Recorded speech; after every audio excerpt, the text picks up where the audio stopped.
Hey everyone, welcome back. You ready to make some seriously smarter choices? Always up for that. Me too, especially with this book, Decisive, by Chip and Dan Heath.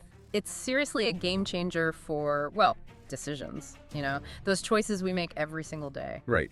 And it's not like we're short on those big ones, little ones. Yeah. This book, it's like a roadmap for navigating those crossroads. Exactly. And the best part, it's not about becoming some kind of cold, calculating robot. Oh, thank goodness for that. Yeah, seriously. It's about understanding how our minds work. All those little biases and mental traps that can trip us up. The villains, as they call them in the book. Villains, love that. Okay, so picture this. Yeah. You're agonizing over two job offers, amazing opportunities, right? But then later, you find out there was this perfect third option you never even considered. Ugh, I've been there. That's the worst feeling. The worst. And that, my friends, is the villain of narrow framing at work. We get so focused on the options right in front of us, we completely miss out on what else is out there. It's so easy to fall into that trap. Totally. And then there's the villain of confirmation bias, which is a sneaky one. Oh, tell me about it. We think we're being all objective, weighing all the sides, but really, we're just looking for information that confirms what we already believe. Right. It's like if our minds were writing a persuasive essay, we've already decided on the conclusion before we even start the research. Exactly. And don't even get me started on short-term emotion. Yep. That villain is always lurking, ready to hijack our best intentions. Oh yeah, we've all been there. Letting a passing wave of anxiety, or let's be honest, even just a rumbling stomach, dictate a choice that we later regret.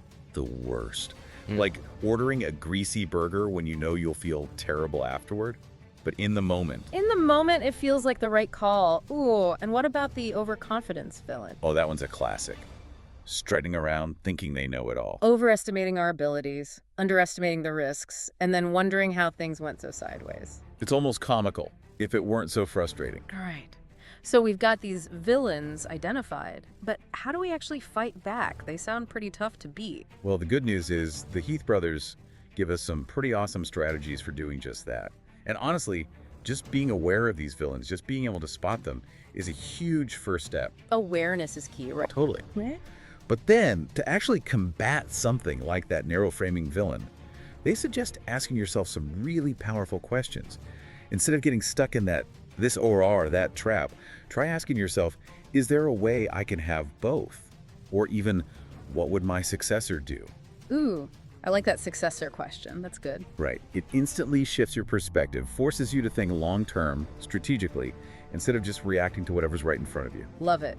So we've got these decision-making villains figured out, right? But how do we actually, show them the door? How do we make those choices, like the strategic masterminds we are deep down? Well, this is where Decisive really gets interesting.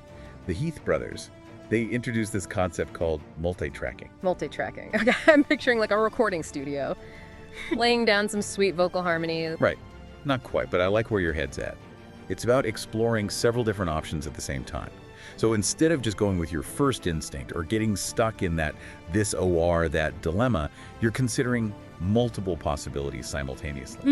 Okay. But wouldn't that, I don't know, make things more complicated, not less? That's what's so counterintuitive about it. You'd think more options would equal more headaches.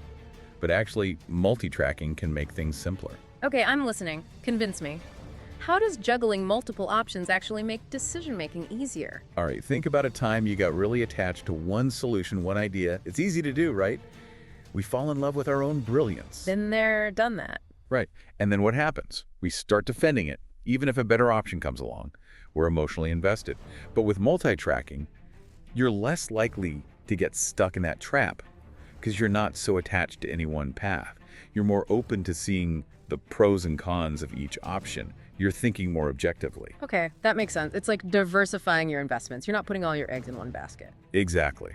And on top of that, the Heath brothers, they found that multi-tracking can actually reduce conflict in group settings. So instead of that whole my idea versus your idea battle, you have everyone exploring a range of possibilities together collaboratively. That is a game changer, especially in a work environment. No more decision-making standoffs. I'm sold. And you know what else this reminds me of? That example in the book about the companies during the recession. Oh, right. That was a good one. Yeah, the Heath brothers studied these companies, and guess what? The most successful ones, they weren't just focused on cutting costs. They were also, at the same time, looking for new opportunities. It was like a two-pronged approach. They were being cautious, but also optimistic. Yeah. It's that balance. Yeah, exactly. Do you remember which companies they were? It was Staples and Office Depot. Staples, they took the multi-tracking approach. Yeah. They were closing some stores to save money, sure, but they were also investing heavily in growth, like hiring more people. Office Depot, on the other hand, they just focused on slashing costs. And Staples came out way ahead. See?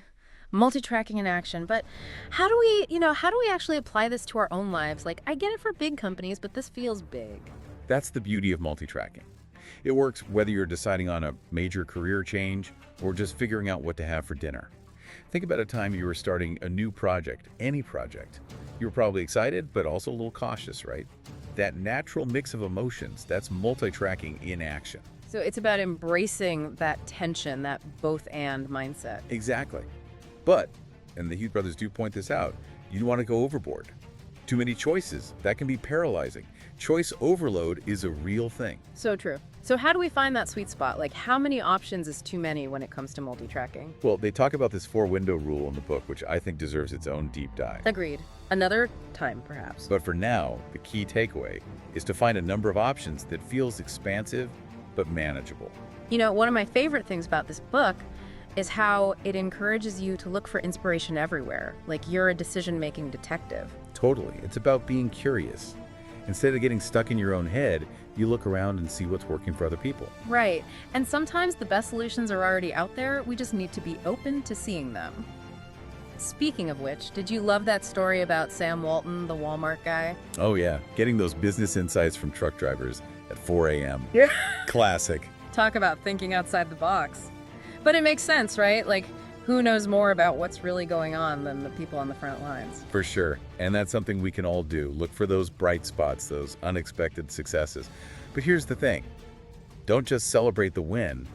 Figure out why it worked. Oh, I like that. It's like reverse engineering success. Exactly. What was the thinking behind it? What specific problem did it solve?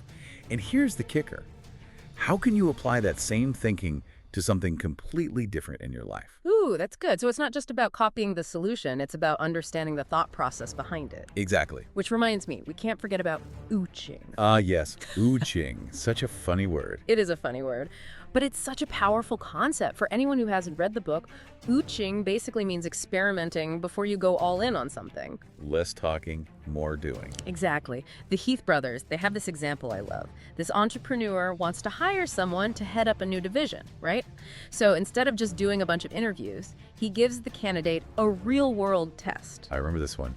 Make a sale within 90 days. Put your money where your mouth is. Right. Exactly. It's brilliant. It's like, it's not just about whether they can sell, it's about whether the whole idea is even viable. Absolutely. Duh.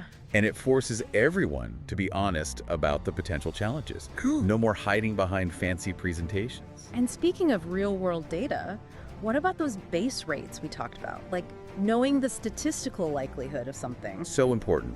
It's about grounding your decisions in reality, not just what you hope will happen. Total reality check. It's like the book said about creating online courses. Right. Most people think, oh, it'll take me like 2 years tops. Yeah, 2 years max.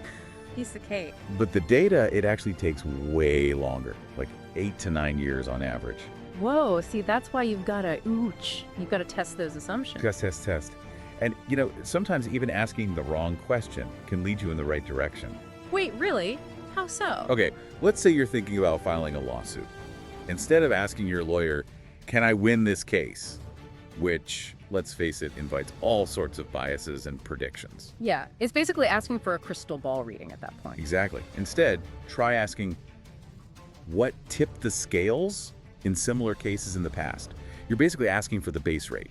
What actually happened, not just someone's best guess. So smart. It's all about framing the question to get the most useful information. Exactly. Okay, we've covered a lot of ground here, but we can't wrap up without talking about tripwires. Tripwires. So important. They're like those laser beams in bank heist movies, right? Well, kind of. But less about dodging lasers, more about having those predetermined points where you stop and reevaluate a decision, like checkpoints along the way. So it's like a built-in pause button. If something feels off, you hit that tripwire and reassess. Precisely. It's especially helpful for those big, long-term decisions. Keeps you from getting too far off track. It's like that moment in a plane, if something goes wrong, the pilot can switch to manual override. Perfect analogy. Wow, we really covered it all today. From those pesky decision-making villains to all these incredible strategies, multi-tracking, ooching, tripwires. It's a lot to process. It is. But at the end of the day, the Heath brothers remind us it's about figuring out what really matters to you. What are your core values? Those non-negotiables. Exactly. So when you're facing a tough choice, especially between two good options, let those values be your guide. What kind of person do you want to be? What kind of impact do you want to have? Those are the questions, right? Those are the questions. Well, this has been such a fascinating deep dive into Decisive. Thanks for joining me today. My pleasure. Always love chatting about this stuff. And to everyone listening, we hope this conversation has given you some actionable strategies for making those tough choices with more confidence and clarity. Absolutely. And hey, we want to hear from you. What resonated most with you from Decisive? What decision-making wins or challenges are you facing? Head over to the comments and share your thoughts. Until next time, happy deciding. Thank you for watching. If you're passionate about learning and want to level up your knowledge, make sure to hit that subscribe button. On our channel, we break down the best books into easy-to-digest summaries that will help you become smarter, think critically, and make better decisions. Don't miss out on your chance to grow and stay ahead.